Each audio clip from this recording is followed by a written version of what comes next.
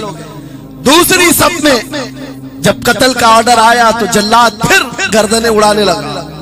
دوسری صف, دوسری لائن کو قتل کرنے لگا جلاد. یہ بوڑھے بابا جو ہے تیسری صف میں چلے. پیچھے اور ایک صف تھی, یہاں سے بچ کر تیسرے میں چلے گئے. دوسری صف بھی اڑ گئی. اس کے بعد بادشاہ چنگیز کہا مار کر کے کہنے لگا, بابا جی اب تو اس کے پیچھے کوئی صف نہیں, یہ تیسری تھی, اب کہاں جاؤ گے؟ بوڑھے میاں نے سر جھکا کر کہا, اب بھی میرا اللہ ہے. یہ یقین ہوتا ہے جہاں تک بچنا ہے بچ لیں گے, اور جب نہیں ہے, بابا جی نے کہا اب بھی اللہ ہے, ہو سکتا ہے. اس چنگیز نے کہا کہ اڑاؤ اب ان کی گردنیں. ابھی جلاد تیسری صف کو اڑانے ہی جا رہا تھا, اچانک چنگیز کے ہاتھ سے وہ کھلونا نیچے گرا جو کھیل رہا تھا بیٹھ کر کے گھوڑے پر.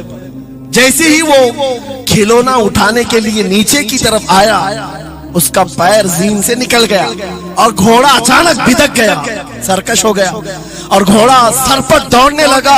اور یہ ایک پیر اس کا زین میں پھنسا ہوا ہے اور سر نیچے زمین پر ہے. اب گھوڑا دوڑتا گیا, پتہ نہیں کتنے پتھروں سے اس بادشاہ کا سر ٹکراتا رہا. گھوڑا کسی کے قابو میں نہیں آ رہا. سارے سپاہی, سارے فوجی اس گھوڑے کو پکڑنے کے لیے پیچھے بھاگ رہے, لیکن گھوڑا دوڑتا گیا. اتنا دوڑا کہ اس چنگیز کا سر پھٹ کر کے بھیجا باہر, مر گیا. بہت دور جا کر کے گھوڑا ایک جگہ رکا. بادشاہ کی موت کا اعلان اتنا بڑا تھا, سارے سپاہی, سارے فوج بادشاہ کو لینے کے لیے حاضر آئے. میاں پوری سلطنت تہبتہ ہو گئی, حکومت بدل گئی, سب ختم ہو گیا. اور جو قیدی تھے وہ آزاد ہو کر جانے لگے. وہ بوڑھے میاں کہتے ہیں باقی لوگوں سے, کیا میں نہیں کہتا تھا اللہ اب بھی ہمارے ساتھ ہے؟